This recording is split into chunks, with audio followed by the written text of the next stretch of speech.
Hi, I'm John Echevarria. I am president of Universal Music Latino. We are a company of Universal Music Group that deals with the US Latin market or with the market for the Latinos in the US. Yeah, basically we produce, market, and distribute what the industry calls Latin music, which we don't exactly know what it is, but basically, or it's generally defined as more than 50% in Spanish. We do everything. We do produce, we do distribute, we market. We are we are a record company, so we do all those things that record company normally does.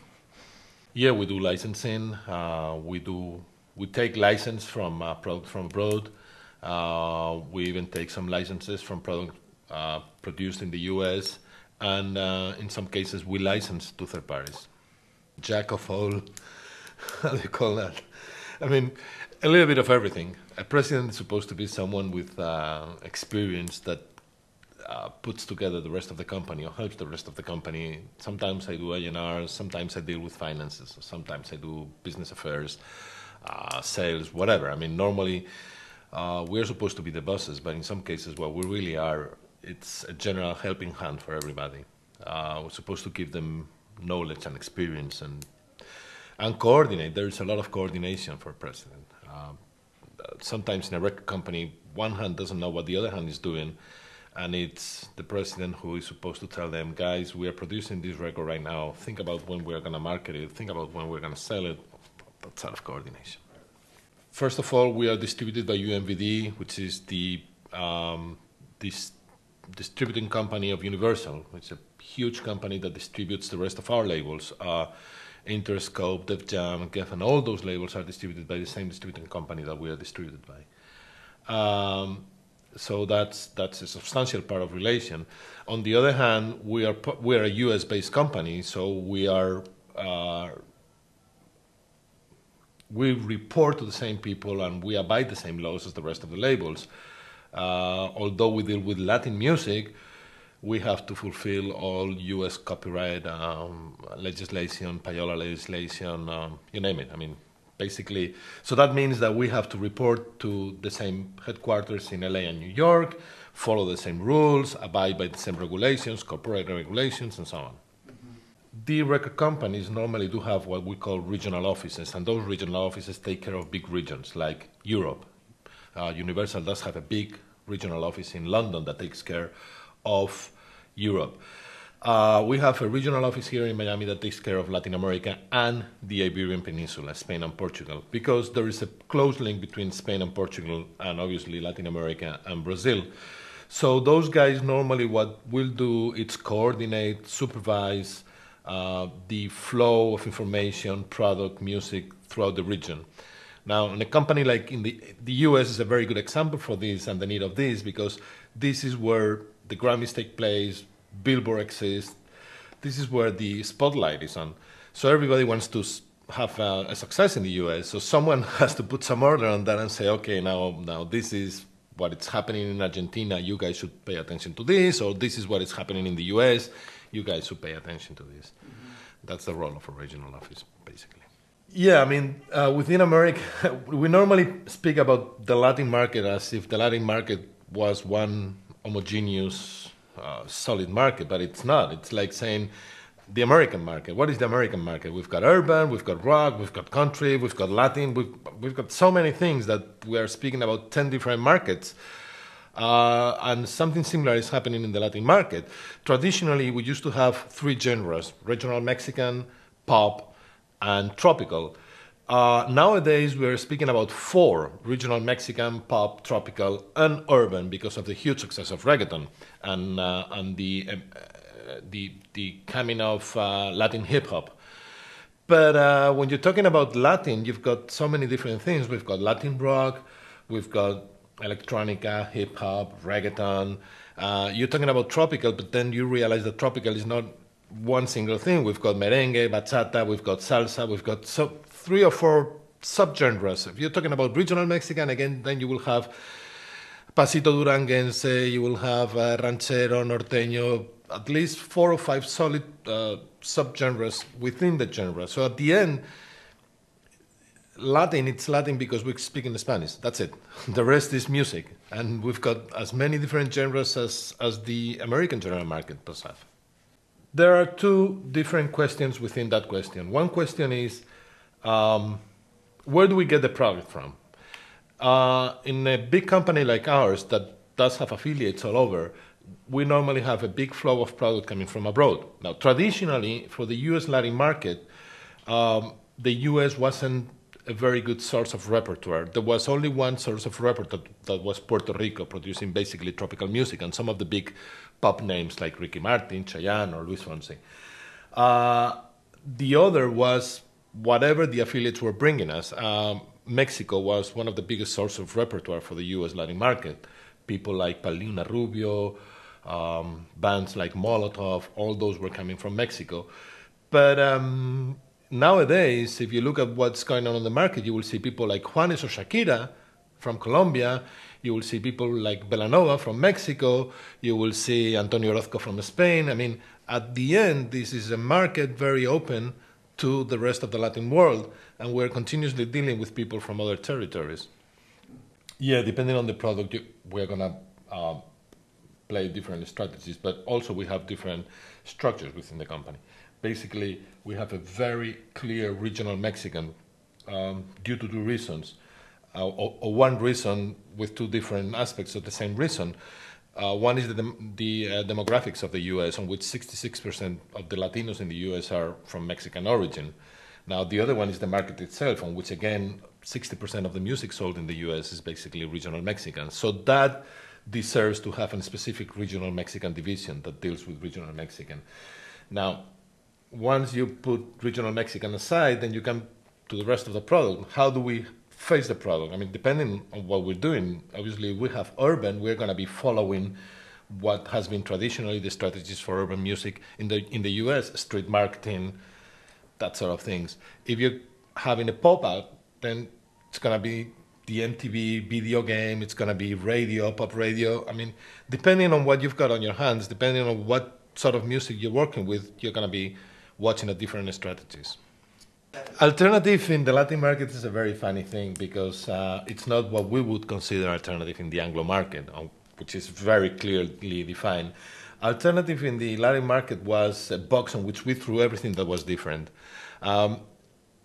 Even mainstream acts like Juanes is nowadays, which is probably one of the biggest in the Latin world, started as an alternative act because his first record, which was much more rock and a little bit dark, in those days was alternative.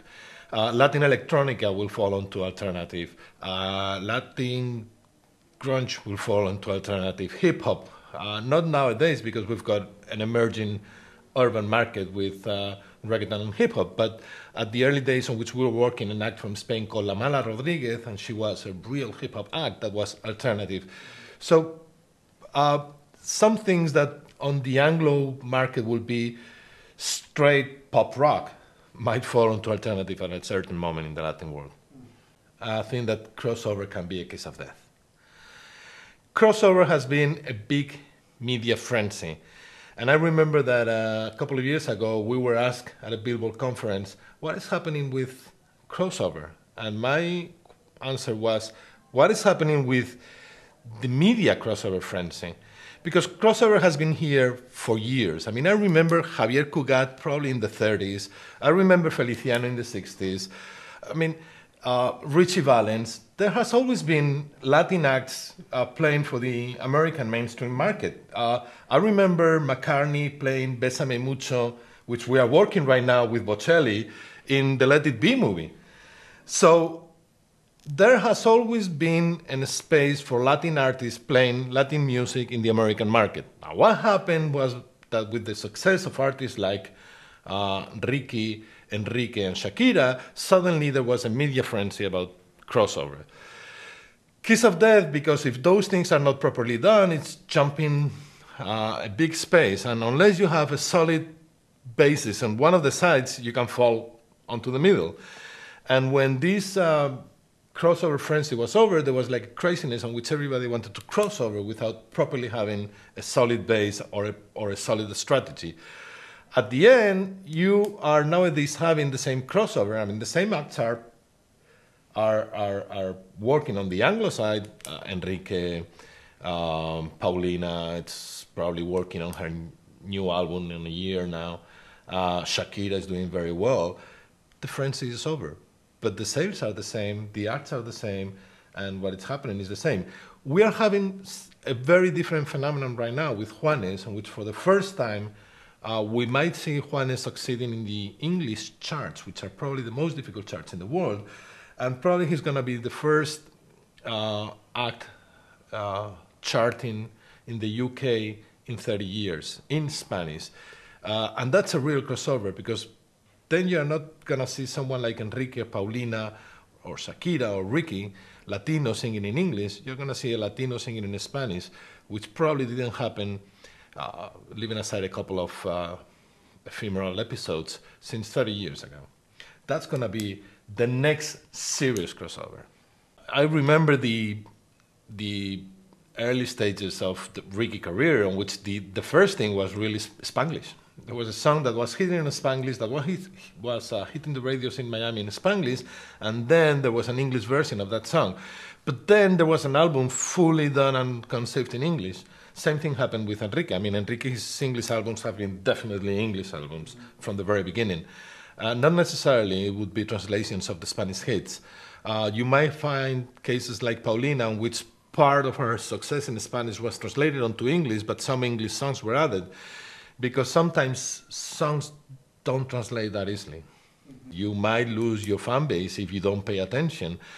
There's people that has been playing the game very well and very exquisitely, always paying attention to the original Latin base while they were doing their Anglo promo. But if you don't pay attention to your Latin fan base, you risk losing it, because there's always new product coming. So if you, I mean, that's pure physics. If you leave a space empty, something will fill it. Mm-hmm. I always use the same example. When I ask people, forget about Carlos Santana and give me the name of the biggest Latino rocker, no one will tell me Rage Against the Machine. No one tell me that Zac de la Rocha is a Latino, but he's a Latino. Same happened in hip-hop many years ago, which give me a Latin hip-hop name. No one will say Cypress Hills, but those guys were Latinos. So there is a bunch of Latinos playing in the American bands, but we forget that they are Latinos just because they sing in English. Now, it's like talking about Living Colour and rock. Those guys were black, but they were doing rock. Again and again, I'm going to say that this is not new, that this has been continuously happening. And the reason is very simple. If you look at what is the basis of the American music, you're going to find that basically what we've got is European influences, whatever it was, Central European, German, polka, vals, whatever, that had a strong influence from black music. And then we had the early stages of rock and roll, blues, jazz, even country music. That is what composes the nucleus of our music. It's European plus African. Now, Latin music is exactly the same. It's European music, probably a little bit more Spanish, but there is a lot of German and Central European music in regional Mexican with Afro-Caribbean rhythms. So Latin music, it's nothing strange to the American ears. It's basically the same. We are not talking about dodecaphonic music. We are not talking about atonal music. We are not talking about different scales like some of the Oriental music, Japanese, Chinese. Scales are the same. Bases are the same. Rhythms might be brighter if we're bringing the Afro-Caribbean, but basically we're working with the same language. So that's what makes it so easy. Now, awareness. The awareness is the explosion of the Latin population, on which suddenly we realized that it was the first minority in the U.S. Some black people would complain and say, yeah, well, it all depends how you count, because there is a bunch of black people among Latinos, and they're right. There is a bunch of Dominicans, Puerto Ricans, and Cubans with a strong African heritage. But if the language, if the culture defines it, suddenly we were there. What happens when we were there? economic power, purchasing power, advertising agencies, and so on and so on and so on. And that's the awareness. This is a growing market. However we look at it, immigration is going to happen. I mean, this is the first economy in the world.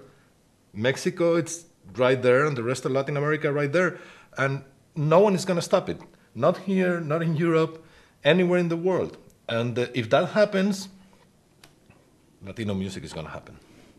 Yeah, basically we used to have the concept that the U.S. Latin population was divided by the Mississippi. East, tropical, Caribbean, basically New Ricans in New York, Cubans here, Dominicans somewhere spread all over, and then we had the Mexican population west of the Mississippi, basically the Belt States or the north of the border states, Arizona, New Mexico, Texas, California. But what is happening, what we haven't realized is that, first of all, Mexicans have been here for a long time now. I mean, if you go to New Mexico, they probably were there before New Mexico was the U.S. Same in some of the Tejano music. Those Tejano families were in Texas before Texas became independent and then the U.S. But on the other hand, also you have families that came to the U.S. 3 generations ago. Now, what that produces is second and third generation Mexican families, and those kids don't need to stay in Houston or along the border anymore because they are U.S. educated, and like you, like any other American, they know how to behave themselves in the American society. They know how to go and purchase. They know how to go and shop. They know how to go and request for unemployment and whatever. Now, what we see, if you look at the U.S. Census, it's a spreading of the Mexican population all over the U.S. The Latino population in general also, not only the Mexican. And but probably because of the importance of the Mexican community in the U.S., some of the myths have disappeared. And in a place like Miami that was traditionally very Cuban, we detect that we have strong Mexican communities right now in Homestead, just south of Miami, in Tampa, west, and in Palm Beach, north. And that happened in New York before. New York used to be a very strong Puerto Rican and Dominican community, and suddenly Mexicans were all over. So, and you have other effects like Atlanta and the Carolinas, which were no Latinos at all, and suddenly are a strong Latino market. Probably the Olympics in Atlanta help to create or to attract immigrants. Those immigrants attract other immigrants, and suddenly the Carolinas and Atlanta are important Latino communities. But those myths of East and West are disappearing. I mean, if you look at the U.S. Census, you will find 30,000 Mexicans in Alaska. No. But my answer to that, I mean, it's true. I mean, if you can produce your album, you can do, nowadays with Pro Tools, you can do whatever you want, wherever you want. But the main question, I mean, if you want to have an album in the street, you need 3 things. You need to have a good album. You need to have, you've got to make people to listen to that album. Because if I don't know that your album is in the streets, how I'm going to buy your album? I need to know that there is whoever, you name it, Pepito's album. And I need to like it. But unless I listen to the album, or unless there is word of mouth or something that attracts me to the album, I'm not going to go and look for the album. And then you need another thing, which is distribution. I need to find the album. So the album must exist. The public must be aware of the existence of the album, and the album has to be available in the shops. We can start talking about, oh, internet makes life easy, blah, blah, blah, blah. Yeah, internet is such a wide world that why should I know that your album is there? I mean, there are millions, literally millions of website pages, and how should I go and look for your album? Theoretically, it's a lovely debate, but practically, I mean, and I have been discussing this with tons of my friends which are musicians. Hey guys, yeah, it sounds wonderful, but why should I know that you have an album there? I mean, unless you spend a fortune in TV and say, go to www my page, and it's almost impossible. We have advantages and disadvantages. I would say that in terms of disadvantages, we suffer piracy in a double front. Internet piracy, like the rest of the industry, downloads, illegal downloads, but we also suffer heavily from physical piracy, much more than the Anglo world, probably 4 or 5 times harder than the Anglo world. So we've got that disadvantage. On the other hand, we've got an advantage, which is the growing Latino population, which is a growing market. Now, in terms of the future, I mean, if you look at what's happening nowadays, people are listening more music than ever in history. Now, once that is said, on the other hand, it's so easy as it's never been before. You've got radios in the cars, you've got music in the elevators, you've got music in the malls, you've got TV. I mean, you can listen to music without doing any effort. I mean, 100 years ago, probably the easiest way was to walk to a place on which someone was playing. Then radio appeared, phonograms appeared, whatever. If you look to 200 years ago, the only way to listen to music was walking to a place on which a musician was playing. Today, you don't need to do anything. I mean, whatever you are, just touching a button or moving around, you can listen to music. So, from one point of view, music is very alive, more than ever, definitely, never in the history of mankind. Now, that technology that makes music available, it's at the same time a danger to music, because then we've got all these ways on which music is spreading without anyone paying for it. Some people will say, oh, that's the problem, paying for it. And I'll say, yeah, that's the problem. If you don't pay to the musicians that are making the music, to the composers that are composing the music, to the producers that are producing the music, how are you going to have all that music? I mean, music is available because someone did it. And if they did it, they have to live from making music. So you've got to pay for it. Like it or not, you've got to pay for it, because unless we live in a communist society, on which we don't, or a socialist society, the exchange in this world is done by money.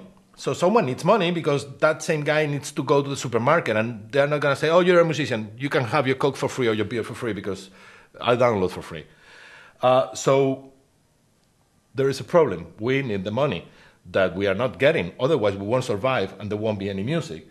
But I'm somehow optimistic, thinking that the same technology that allows us to send a spaceship to Mars, or allow some factories to control who employees going out to smoke on this or this or that, should be able to help us to control what's going on with our music and reward and pay for those guys that have been working for that music.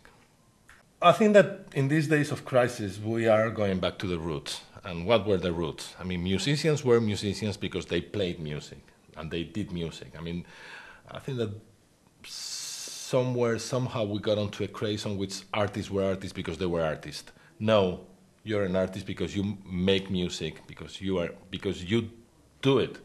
Now, what I would say is, first of all, start playing your music and become as good as you can be. I mean, talent, it's great, but talent without working doesn't exist. Gabriel García Márquez used to say that he used to have 1 minute of inspiration and 8 hours of daily work.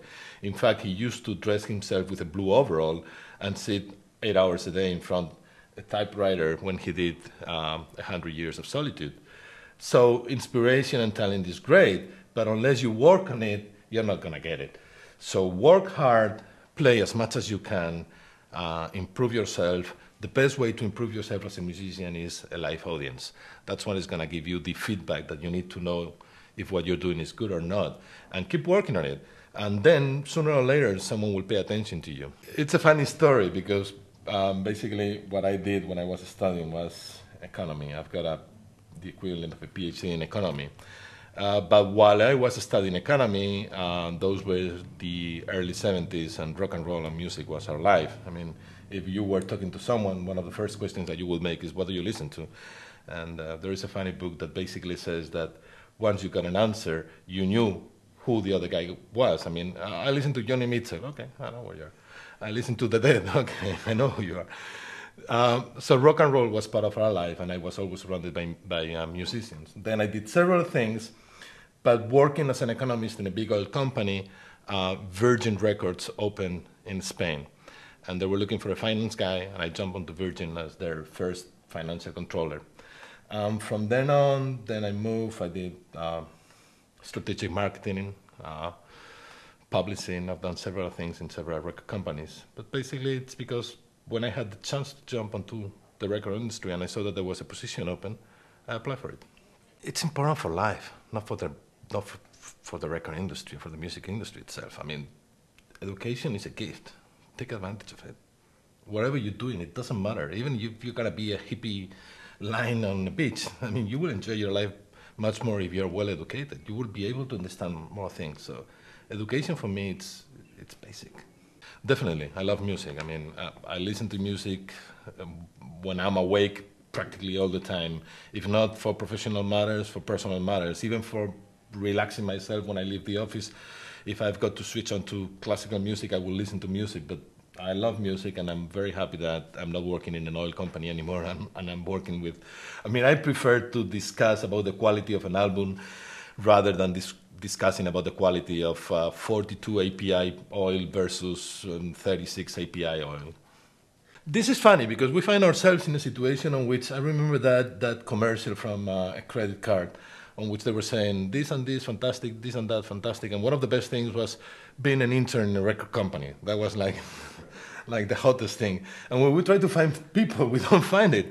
So there's like a myth of, oh, it would be great to work in the record industry. But then when you look for the guys, where are you guys? I mean, again, be as professional as you can, and internships are a perfect way for us to know where you are. And we're doing more and more hirings from people that when they're at college do their internships with ours.